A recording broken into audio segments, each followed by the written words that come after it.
चलिए अपना पाठ आरंभ करते हैं मंगलाचरण पूर्वक।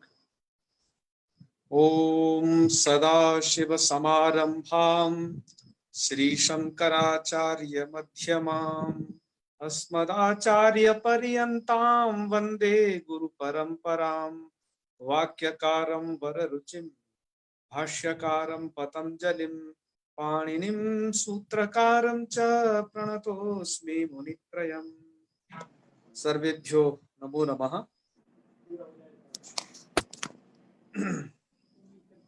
तो आप जो सभी लोग यहाँ उपस्थित हैं, आप सभी को वृद्धि संधि पढ़ाई जा रही है और इस वृद्धि संधि में कल हम पढ़ चुके थे अक्षादु हिन्याम उपसंख्यानम, इस वार्तिक को। मैं चाहता हूं आप एक बार से उस वार्तिक का द्वारा से स्क्रीनशॉट लें, क्योंकि आज उसे थोड़ा सुधार करके लिख दिया है। उसके बाद से आपको इस वाली स्लाइड को दिखाएंगे। तो कल वाली जो स्लाइड थी वो है ये, जहां इसमें कुछ त्रुटियां थी उन्हें ठीक कर दिया गया है। आप लोग अब इसका स्क्रीनशॉट ले लें और इसके बाद हम अगली स्लाइड में चलेंगे जिस पर अभी थे, जिससे कि कोई गलती न रह जाए। तो चलिए खैर अब चलते हैं जिस स्लाइड में अभी हम थे वहीं पर वापस से। जी तो अब कौन सी चलेगी? प्रादुर्भूत सही शेषु। जी जी बिल्कुल, ये वाली चलेगी। चलिए आइए इस वार्तिक को अब समझते हैं। ये भी वार्तिक मित्रों वृद्धि करती है। आप इस वृद्धि के प्रसंग में याद रखिएगा कि ये भी वार्तिक क्या करती है? वृद्धि करती है। वृद्धि होगी किसको? तो यह आप देखिएगा वार्तिक के आगे उस वार्तिक का विच्छेद लिखा हुआ है कि देखो यहाँ कितनी कितनी चीज मिल गई हैं। आप लोगों ने जिन्होंने संधि पढ़ी है अब उनको ये लाभ होगा, ठीक है ना? बालकृष्ण जी आज आप कहां पर हैं? थोड़ा सा दिखाई दीजिए, अपने दर्शन दीजिए। हाँ बहुत अच्छे। तो वार्तिक का क्या विच्छेद है, क्योंकि वार्तिक का विच्छेद करके ही आप उसका अर्थ समझ पाएंगे। तो देखो वार्तिक का छेद ऐसे करना है, प्रात ऊह ऊह ऊढ़ा ऊढ़ी एसह और एस शेषु। ये सब जब मिल गया तो इतना लंबा सा ये बन गया जैसे आप लोग पढ़ भी नहीं पा रहे होगे कुछ लोग तो, है ना? तो आप लोगों को इसको अलग अलग करके पढ़ना है। प्रादु हो ढोढ्ये शैषु, इस प्रकार से पढ़ना है। अब मित्रों आपने चूंकि बहुत सारी अभी मुख्य मुख्य संधि पढ़ ली है, वही सब मुख्य संधियां यहाँ पर इस वार्तिक में हो रही है, ठीक है ना? तो अब आप देखिएगा यहाँ कौन कौन सी संधि है उनमें से। तो देखो इनको मिला दिया तब तो बन गया प्रादु, है ना? अच्छा अब यहाँ पर देखिए इनके बीच में क्या संधि होगी? ऊह और ऊढ़। यहाँ संधि क्या होगी?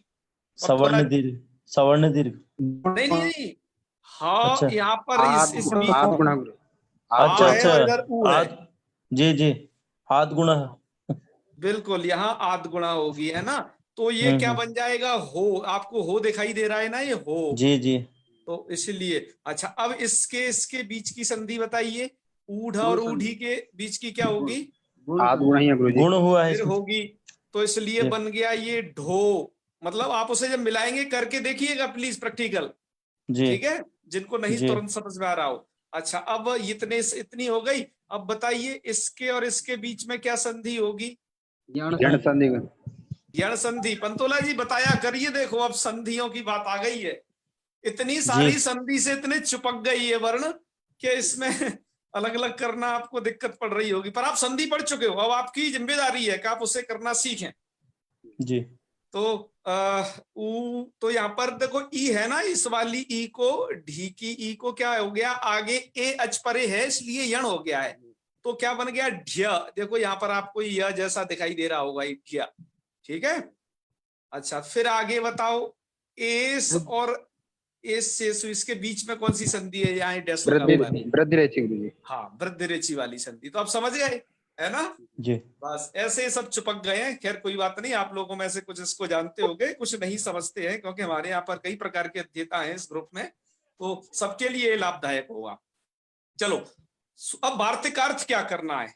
देखो यहाँ पर प्रात है, प्रात का मतलब हो जाएगा प्रशब्दात, के प्रशब्द से, पंचमी है ना, प्रशब्द से क्या हो भैया? तो ये गिनते जाओ, ऊह, ऊढ़ा, ऊढ़ी, एसह और एस्य। कितने हो गए? 1 2 3 4 5। इत्येतेषु शब्देषु परेषु, ये यदि शब्द परे हो तो क्या हो जाता है? पूर्व परयो स्थाने वृद्धि एकादेश, पूर्व और पर के स्थान पर वृद्धि एकादेश कर देना है आपको, ठीक है ना? जी। तो चलिए, वृत्ति तो देखो, ये वृद्धि एकादेश क्यों हुआ? वार्तिक में तो ऐसा कुछ चर्चा नहीं है, पर ये वार्तिक चूंकि वृद्धि विधायक सूत्र में पढ़ा गया है, अतः ये वार्तिक भी वही काम करेगा जो सूत्र करता है। क्लियर हो गई होगी बात शायद आपको जी। इसलिए वृद्धि एकादेश होगा। जब वृद्धि एकादेश करना आपके लिए बहुत सरल है, आपको वृद्धिरेचि से पढ़ाते आ रहे हैं। अब इस वृद्धि एकादेश कैसे होता है, आप आइए के एक उदाहरण को लेते हैं। मित्रों, प्र प्लस ऊह, यहाँ पर पिछले में से कौन सा सूत्र प्राप्त था? मैं भूल रहा हूं, थोड़ा बताइएगा बालकृष्ण जी। गुण प्राप्त। हाँ, गुण प्राप्त था, बहुत अच्छे। प्र प्लस ऊह में गुण प्राप्त था, अवर्ण से अच परे है। तो यहाँ पर अपना माइक बंद कर लिए, बंद करिए। तो प्र प्लस ऊह, यहाँ पर आपके वृद्धि कर दी, आ और ऊ दोनों के स्थान पर औ हो गई, तो क्या बन जाएगा? प्रऊह बन जाएगा। मिला के देख लेना है, अब आप ये प्रक्रिया जानते हो पूरी। अब दूसरा है ऊढ़ शब्द, है ना, इधर ऊढ़ शब्द। तो ऊढ़ को क्या किया? प्र प्लस ऊढ़, वही ठीक जो गुण प्राप्त था उसको बात कर वार्तिक द्वारा वृद्धि, तो क्या बन जाएगा? प्रऊढ़ बन जाएगा। अब प्र प्लस ऊढ़ी, यहां पर भी गुण प्राप्त था, उस गुण को बात करके इन दोनों के स्थान पर आपने औ वृद्धि की, क्योंकि आका कंठ, ऊ का उठ, कंठोष्ठ वाला कौन है? ओदौ तो हो कंठोष्ठम, है ना? तो औ हो गया, तो क्या बन जाएगा? प्रौढ़ी बन जाएगा। ओके, अच्छा, अब क्या है? प्र प्लस एषः, अब क्या है? दोनों, अब यहां पर क्या था? देखो यहाँ क्या प्राप्त था भाई, ये बताओ। वृद्धिरेचि गुरुजी। प्लस एषः में क्या प्राप्त था? वृद्धि। तो वृद्धिरेचि से वृद्धि प्राप्त थी, तो फिर द्वारा क्यों यहाँ वृद्धि की? जब एक कोई सूत्र वृद्धि कर देता है तो द्वारा क्या प्रयोजन होता है उसको करने का? क्योंकि तो वृद्धिरेचि से वृद्धि हो जाती, इसको वार्तिक में क्यों पढ़ा फिर? इसका उत्तर कौन देगा आप में से? यदि कोई समर्थ हो तो बताएं, क्योंकि हमने ये आपको भी बात पढ़ाई नहीं है, थोड़ा आगे की बात है। चलो कोई बात नहीं, एक क्लास के बाद इसका उत्तर सभी लोग दे लेंगे, हैं? इससे जो अग्रिम सूत्र है, अग्रिम सूत्र मतलब उपसर्गा क्रिया योग्य से अगला वाला सूत्र, तो सूत्र के द्वारा यहाँ पर वृद्धि, वृद्धिरेचि से जो प्राप्त वृद्धि है उसका वो सूत्र बाध कर दे रहा था, उसको रोक दे रहा था। अतः क्या किया गया यहाँ पर? वृद्धिरेचि से प्राप्त वृद्धि को तो वो सूत्र रोक देगा, एक दूसरा जो उपसर्गा क्रिया योग्य आगे पढ़ा गया है, ठीक है। लेकिन यहाँ पर क्या हो जाएगा? उस सूत्र को बाध करके वृद्धि हो जाएगी, है। तो इसलिए पुनः वृद्धि विधानार्थ यहाँ पर इसको रचा गया है। तो आ और ए के स्थान पर आई वृद्धि कर दीजिएगा, तो बन जाएगा आपका प्र एषः, मिलाएंगे तो प्रईषः। ठीक, यहाँ पर भी वही स्थिति थी, तो यहाँ पर अ प्लस ए, इन दोनों के स्थान पर हो जाएगी आई। यहाँ पर वृद्धि, वृद्धि को बांधने वाला सूत्र था, आगे आप पढ़ोगे, उस सूत्र के द्वारा वृद्धि का बाध हुआ था, वैसे वृद्धिरेचि से वृद्धि प्राप्त नहीं हो पा रही थी। अतः प्रादुहोढ्योढे सहिषेषु, इस वार्तिक में यह शब्द को पढ़ा गया कि यहाँ पर वृद्धि हो, तो क्या बन जाएगा? ये प्रैस्य। आपने ये पांचों के पांचों रूप समझ लिए, है ना? ये बहुत सरल थे, बस ये थोड़ा आपको बस इतना समझना था, रूप सरल थे। वार्तिक अर्थ याद रखिएगा जरूर कि प्र शब्द से, हर देखो हर जगह प्र शब्द है, यहाँ भी, यहाँ भी, यहाँ भी, यहाँ भी, यहाँ भी। प्र शब्द से ऊहा, ऊहा, उड़ी, एडे, ऐसे सब हो तो क्या कर लेना चाहिए? वृद्धि कर लेना चाहिए। तो ये आपने सभी के सभी रूप सिद्ध कर लिए। तो अब अगली स्लाइड में चलते हैं। है, यहाँ कोई दिक्कत नहीं होगी मुझे लगता है, क्योंकि वृद्धि आप सब लोग जानते ही हैं। तो ये स्लाइड पूरी हुई, अब अगली में चलते हैं। आगे वाली स्लाइड में भी क्या है, वही वृद्धि का प्रसंग है, क्योंकि अगली जो वार्तिक है उस वार्तिक के द्वारा हम वहां पर वृद्धि पढ़ रहे हैं। तो वो वार्तिक है आपकी यही वाली है ना, ऋतेज तृतीया समास है। गुरु जी। हाँ जी बताइए जी गुरु जी। अब्दुल्ला जी, यही है ना? हेलो राजमणि जी, यही वार्तिक है ना? हाँ जी सर, यही है। यही है सर। चलो बढ़िया है, आप थोड़ा ऐसे बताते रहा करिए। ऋतेज तृतीया समास है इसके बाद। हाँ, अरे वाह वाह वाह। चलो, ये ऋतेज तृतीया समास से भी वार्तिक है।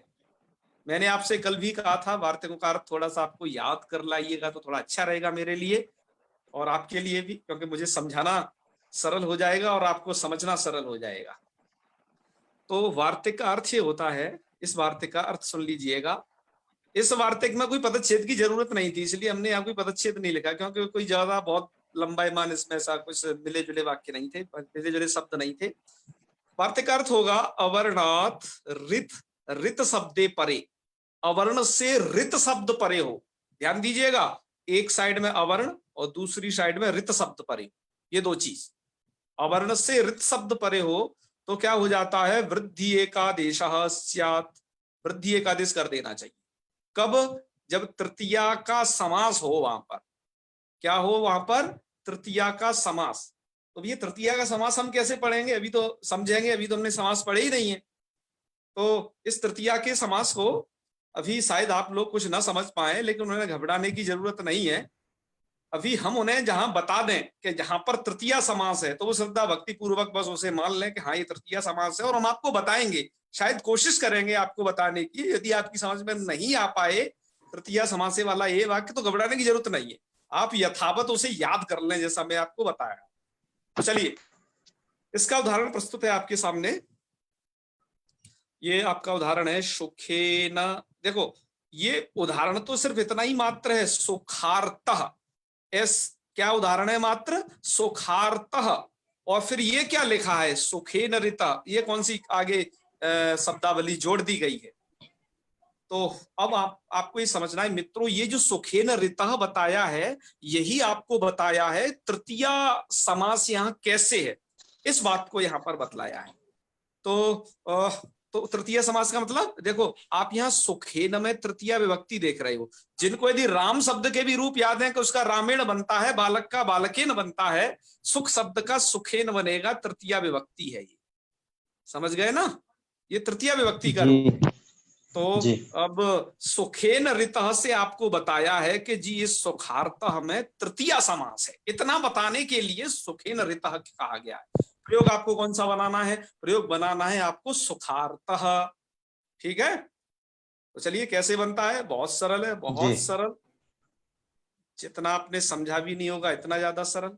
चलिए देखिए, सुख प्लस ऋतः। अब ध्यान दीजिए, हमने क्या अर्थ में कहा है, आपको व्याकरण की एक परंपरा का याद रखना होगा।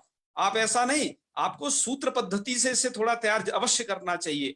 जो आपको वार्तिक बताया जाए, जो आपको सूत्र बताया जाए, उन वार्तिक और सूत्रों को प्रयोग में कैसे घटाना है, उनको यहाँ पर कैसे बताना है, ये प्रक्रिया आपको आनी चाहिए। इसी प्रक्रिया का नाम व्याकरण है। इसी तरीके से आप व्याकरण सीख सकते हैं। इस प्रक्रिया को सदैव याद रखिए। सूत्र का अर्थ यदि याद किया है अथवा याद करने वाले हो तो उसको प्रयोग में घटा घटा करके देखिए। ऐसा करने से आप व्याकरण निस्संदेह सीख जाओगे और इसी का नाम व्याकरण। ठीक है ना? चलिए देखो, वार्तिक का क्या कहता है। वार्तिक अवर्णात अर्थात अवर्ण से, तो अवर्ण देखो, सुख में ये अवर्ण है, तो अवर्ण से क्या परे होना चाहिए? रित। रित परे है ना, रित शब्दे परे क्या हो जाता है? पूर्व पर के स्थान पर वृद्धि एकादेश हो जाता है। वृद्धि एकादेश तृतीया का समास है। यस है तृतीया का समास, क्योंकि यहाँ पर आपको बता दिया है तृतीया का समास की विग्रह कैसे होती है। तो पूर्व पर के स्थान पर वृद्धि करनी है। अच्छा मित्रों, वृद्धि क्या होगी? हमने आपको याद हो, यदि भूले ना हो तो कृष्ण और रिद्धि में कृष्ण रिद्धि ऐसा एक गुण किया था, अर गुण किया था। ऐसे ही मित्रों, आकार का उच्चारण स्थान है कंठ, री का है मूर्धा। और जो वृद्धि संज्ञक हैं आपके वो 3 वर्ण हैं, आ, आई और औ। इन तीनों में कंठ मूर्धा वाला कोई होता नहीं है। तो भैया क्या करें, जब कंठ मूर्धा वाला कोई होता नहीं है तब क्या करेंगे, अर्धे न कुरते कार्य, आधे से ही काम चला लो, कंठ तो मिल रहा है इसमें से केवल शुद्ध रूप से। तो इसलिए हम क्या करेंगे, आ और री इन दोनों के स्थान पर पहले हम आ को रख लेंगे। तो देखो हमने आ रखा हुआ पहले, तो आ किया। लेकिन एक नियम है, आपने पढ़ा है वो उरण रपरा। उरण रपरा का नियम क्या कहता है कि तत्स्थाने योण, तत्स्थान का मतलब है री अथवा ली के स्थान पर कोई भी वर्ण आएगा तो वो रपर सन्नेव प्रवर्तते, वो रपर होकर के प्रवृत्त होगा। तो रपर होकर के वो प्रवृत्त होगा। इसलिए क्या हुआ मित्रों, यहां पर ये र जो आया है उरण रपर के कृपा प्रसाद से आया है। तो कहने का मतलब क्या होगा, अ और री के स्थान पर जब वृद्धि होगी तो आर हो जाएगी, क्योंकि री के स्थान पर कुछ भी बैठता है वो र को बाद में लेके आता है। ठीक है, यह एक सिद्धांत है, आप समझ लीजिए उरण रपरा द्वारा। तो यहां पर वृद्धि क्या हो गई, आर नाम की वृद्धि हो गई। और जब आप इसे मिलाएंगे तो देखो ख में तो ये आ मिल जाएगा और र के बाद ये हल वर्ण है, तो हल वर्ण को देख करके क्या करेगा, ये र ऊर्ध्वगमन कर लेगा। आप सुखारता पे देख रहे होगे, जब आपसे मिलाएंगे तो ये सुखारता बन जाएगा। ठीक है, ये आपको बिल्कुल समझ में आ गया होगा। अब हम चलते हैं, ये आपके में एक पंक्ति दी हुई है, तृतीयेति किम। ध्यान दीजिए, क्या पंक्ति है, तृतीयेति किम। किम वाला एक दूसरा फिर प्रश्न आ गया। सबसे पहले किम आपने पढ़ा था तुठसु में ही कि एजाद्यो किम, एक प्रश्न वहां पढ़ा था।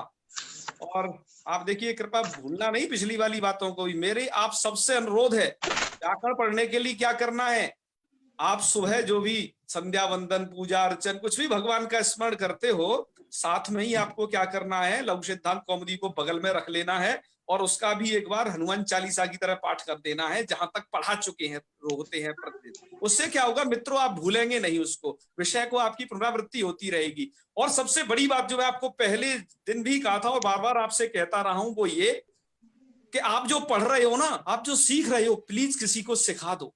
इससे ही आपका ये बहुत स्थिर रहने वाला है। और दुनिया में मैं नहीं समझता, और कोई जाने क्या क्या विविध उपाय होंगे, बहुत प्रकार के अभ्यास होंगे, लेकिन सबसे बड़ी चीज जो आप सीख रहे हो किसी दूसरे को सिखा दो। आप ये नहीं समझना कि मैं आपको कुछ, मैं उसको कुछ कृपा करके दे रहा हूं, नहीं। आप ये समझिएगा मुझ पर बड़ी कृपा हो रही है, कोई मेरे से सीख रहा है तो। ठीक है ना, आपको ये भाव अपने अंदर लाना है, सिखाइए प्लीज, सिखाने से आप ज्यादा सीखेंगे।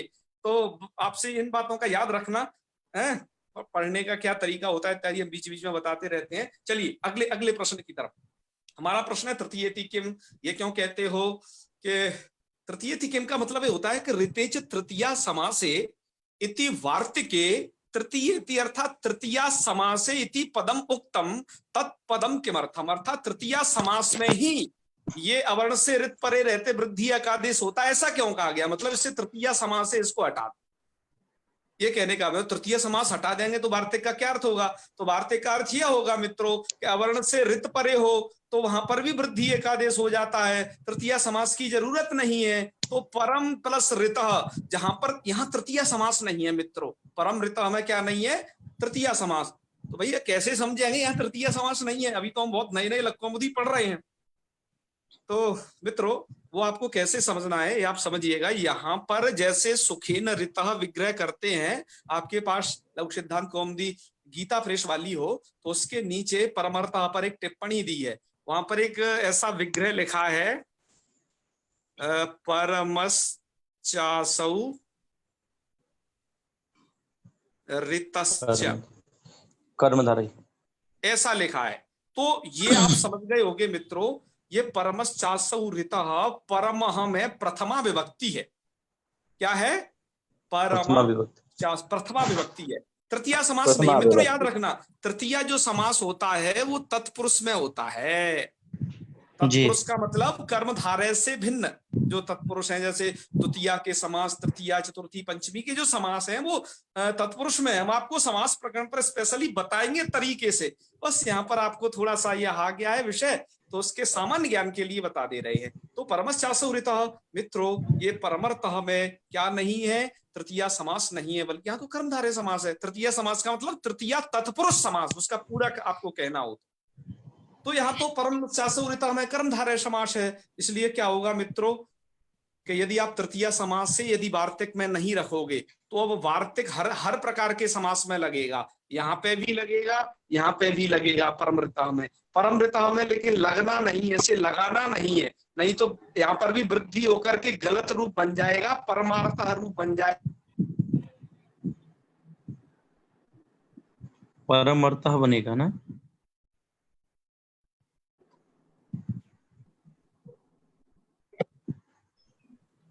परमर्ता में गुण होगा।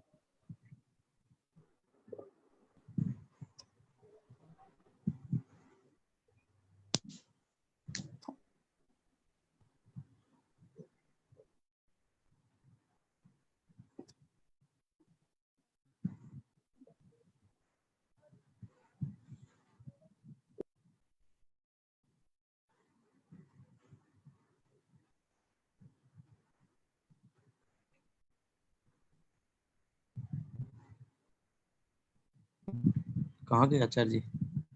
व्यवधानम आगच्छति। राजमणि कहीं लेफ्ट तो नहीं हो गए हैं आचार्य जी? अबे पंतोला जी, जुड़ जाएंगे। कैसा है? ठीक हो पर बता। बस यार बढ़िया। अरे सुमित भी बोल रहा है कहीं सुन। सुमित, हाँ जी कहाँ सुमित का? सुमित तो दिखाई नहीं देता। सुमित का क्यों नाम लिख के आता है? हाँ अदृश्य रह के मैं काम करता हूँ। हम लोग को लगता है ज्यादा पढ़ लिया है। हाँ तस्य लोपः से लोप हो गया है। नाग पंचमी के दिन आया था ये। हाँ। साल में एक बार। साल में एक ही बार आता है नाग पंचमी को। केवल पंतोला के लिए। भाई साहब शायद डिस्कनेक्ट हो गए, जुड़ जाएंगे कोई नहीं। आप भाई साहब को आप कॉल कर लीजिए ना। रुक जाओ, उनको स्वयं पता है, इतने लोग हैं वहाँ। तकनीकी है, कभी कभी हो जाता है। वैसे मित्र पंतोला जी, हाँ कैसे हैं आप? हे भगवान।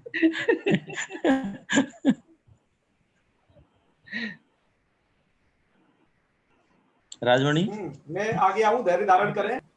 जी बिल्कुल, हम धैर्य से ही है। किसी ने प्रश्न भी नहीं पूछा आचार्य जी। मेरा भी वही हुआ, 2 GB खत्म हो गया था, दूसरी सिम से ऑन कर रखा हूँ। आजकल कार्यक्रम चल रहा है तो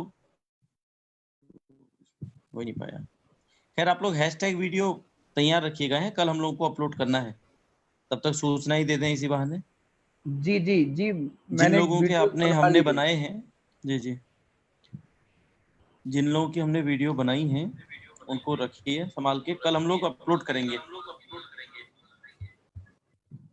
फेसबुक, इधर उधर कहीं भी, जहां भी करना हो, लेकिन हैशटैग के साथ करेंगे। आपको भेजना है क्या वीडियो? अभी नहीं, आपका अपना अकाउंट होगा ना? हाँ है। हाँ, जिनका अपना अकाउंट है वो लोग अपने आप करेंगे। हम लोग एक हैशटैग के साथ लिखकर छोड़ देंगे ग्रुप में, उसी को कॉपी पेस्ट करिएगा, क्योंकि हैशटैग लिखने में दिक्कत हो जाती है कई लोगों को, या आगे पीछे हो जाता है। अच्छा हैशटैग कॉपी पेस्ट करना और अपना वीडियो डाल देना है। हाँ ठीक है। वो कॉपी करने के लिए देखते हैं, बोलूंगा किसी सूर्यकांत जी लिख के दे देंगे, या मैं ही दे दूंगा।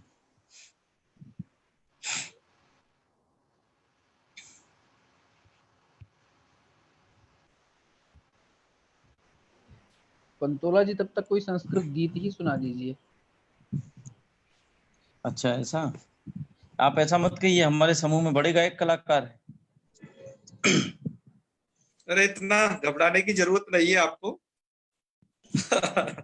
चलिए, मैंने आपको मित्रों कहा था एक बात शुरुआत में ही कि आजकल पढ़ाने में कई सारे घटक हो गए हैं। जो जॉन डीवी थे वो शिक्षा को अर्थात इस शिक्षण प्रक्रिया को पूरे त्रिध्रुवी प्रक्रिया मानते थे। पंतोला जी हमारे शिक्षा शास्त्र में बड़े महारथी है, सब जानते हैं। तो त्रिध्रुवी प्रक्रिया में क्या क्या था पंतोला जी?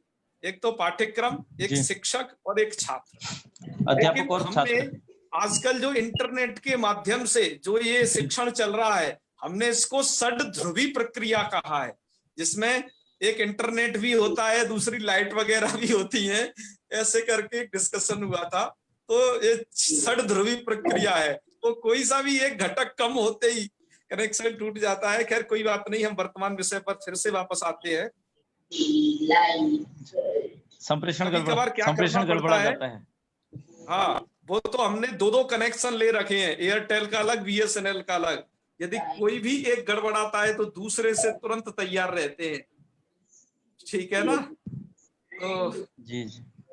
हम चल रहे ये थे इस वाली स्लाइड पे। तब मेरे को फिर से आपको को होस्ट बना दीजिए, म्यूट करता रहूंगा। अच्छा ठीक कई है। लोग अनम्यूट हो जाते हैं बीच में। अरे वो आपा खो देते हैं शायद। राजेश कुमार मिश्रा जी म्यूट करिए तो। देखिए हो गए। चलिए अब तो सब सही है। अब ज्यादा क्या है कि मुझे भी आप ढूंढने से मिल नहीं रहे हो गया, ठीक कोई है नहीं, जी? छोड़िए, हो गया, रहने दीजिए, कर दिया उन्होंने। चलो आप मिल गए, मुझे मिल गए। चलिए ओके ओके ओके जी चलिए। जी। तो चलिए खैर करते हैं अपना। तो मित्रों मैं आपको जो बता रहा था वो आपको फिर एक बार कड़ी जोड़ दूं।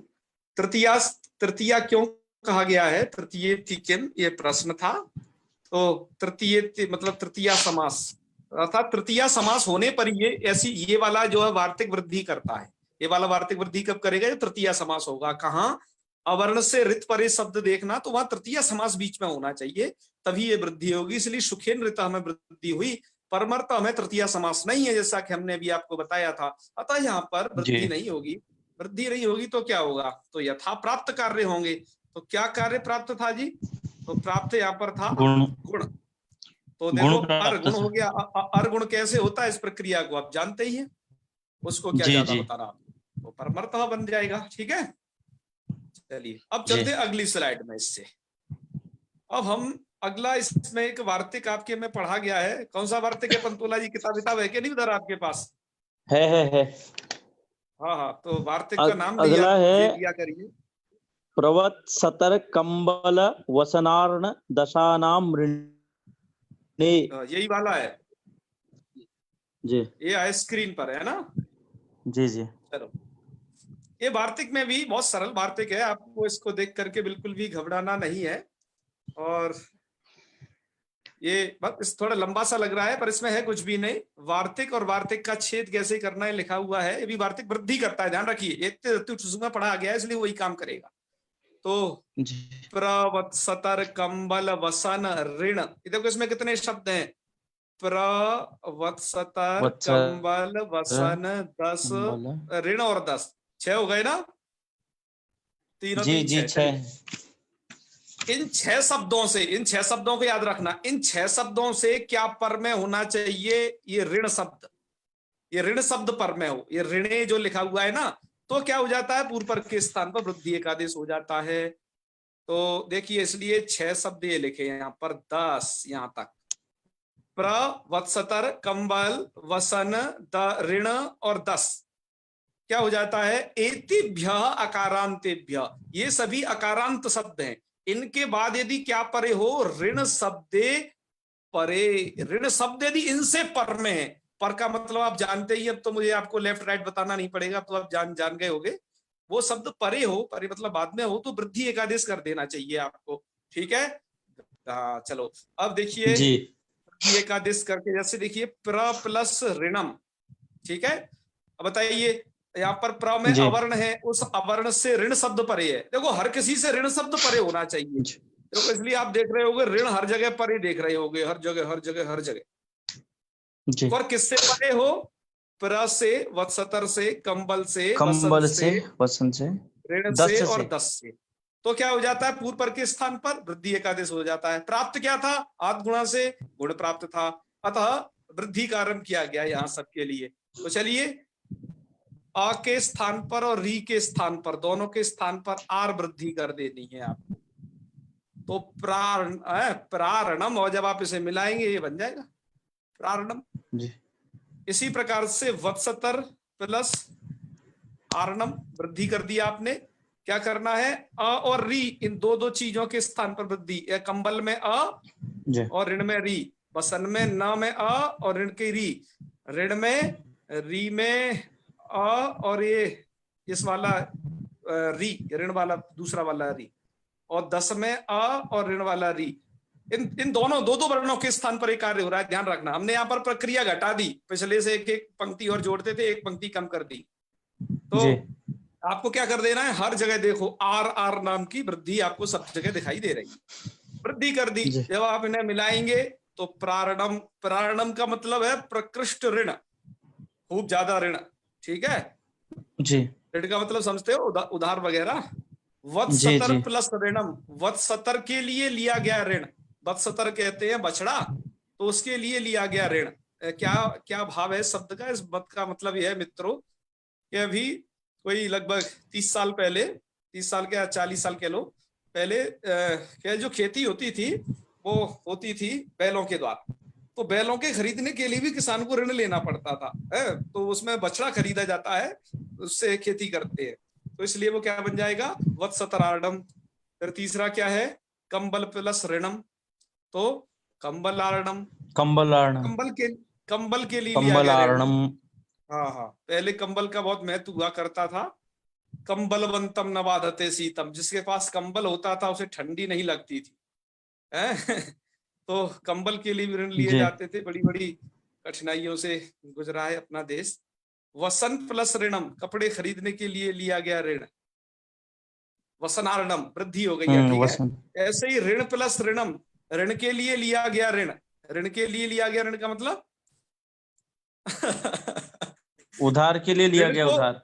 ऋण को चुकाने के लिए भी ऋण ले लिया जाता है। ये कितनी बड़ी कलाकारी होती है लोगों में। इसको मित्रों कहते हैं टोपी घुमाना, इसकी टोपी उसके सर, उसकी टोपी उसके सर।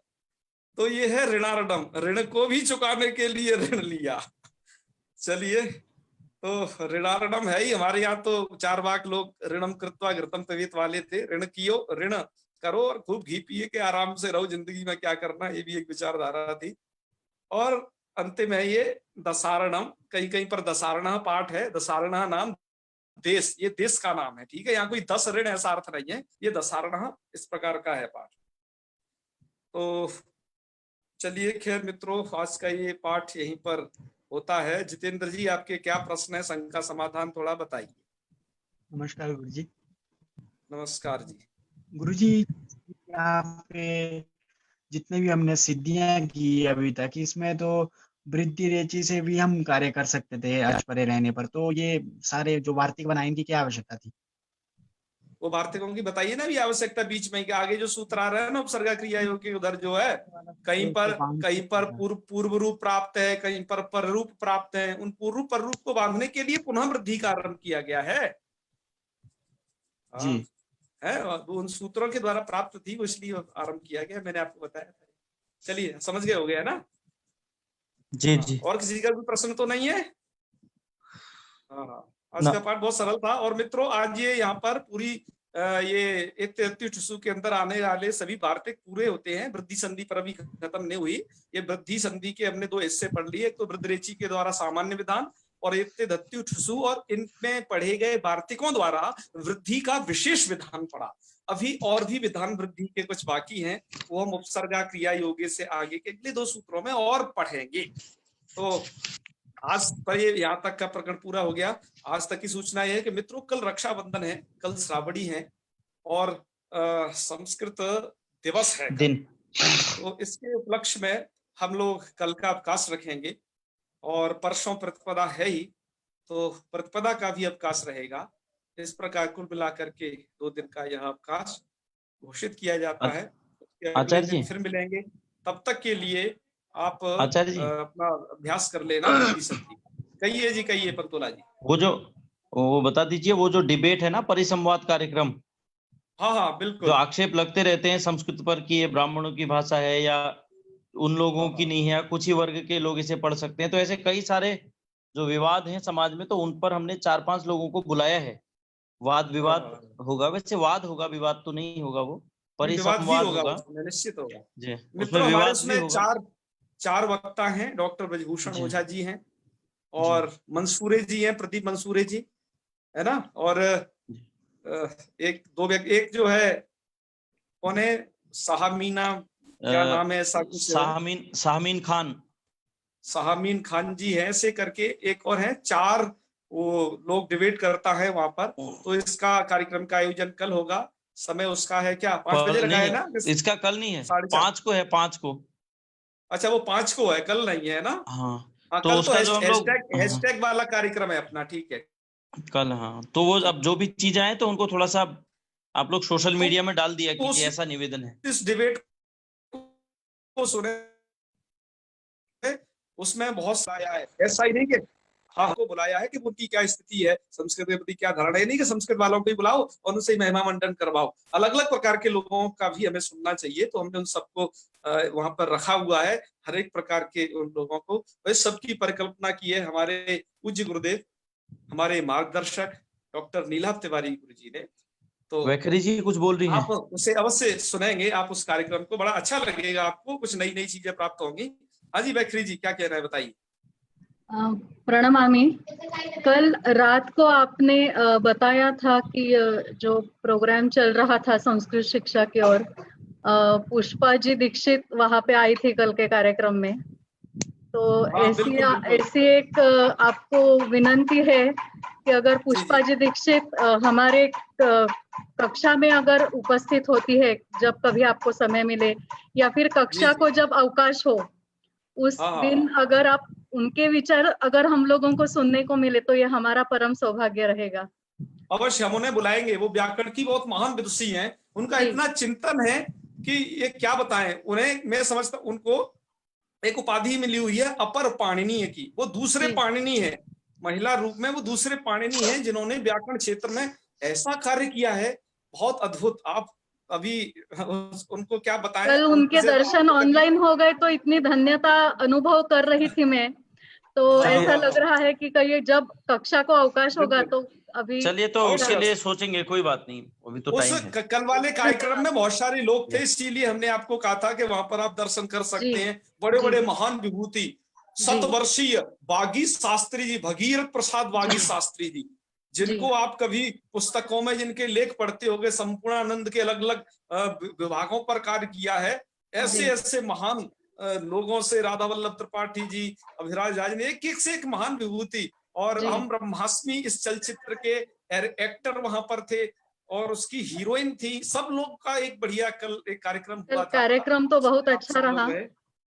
बिल्कुल हम प्रयास धन्यवाद। करेंगे अपने इस कार्यक्रम में, व्याकरण के में पुष्पा दीक्षित माता जी को अवश्य बुलाएं। अच्छे जी अच्छे व्याकरणों को बीच में बुलाते रहेंगे। माता जी ने अष्टाध्यायी को लेकर के बहुत कार्य किया है। हमारी भी यह इच्छा है, लघु कौमुदी पढ़ा करके एक बार अष्टाध्यायी की परंपरा को पुनः स्थापित करना है। उसके लिए मुझे भले ही 1-2 महीने माता जी की सन्निधि में रहना पड़े, उनसे कुछ बारीकियां लेनी है अष्टाध्यायी की और भी, और जिससे कि उसका लाभ हमारे सभी समाज को, पूरे जगत को मिल पाए। इसका भी हम प्रयास करेंगे आगे आने वाले सत्रों में। अभी तो थोड़ा सा हल्का फुल्का व्याकरण का ज्ञान समझ लीजिए, वो तो प्रयास अलग से किया कार्यक्रम जाएगा। का तो आज कक्षा का समय हो गया है चूंकि, तो धन्यवाद। आज यही रखते हैं। कल के तो चलिए कार्यक्रम समापन करते हैं शांति मंत्र के साथ। ओम सर्वे भवन्तु सुखिनः, सर्वे सन्तु निरामयाः, सर्वे भद्राणि पश्यन्तु, मा कश्चित् दुःखभाग् भवेत्। ओम शांति शांति शांति। सर्वेभ्यो नमो नमः। शुभ रात्रि।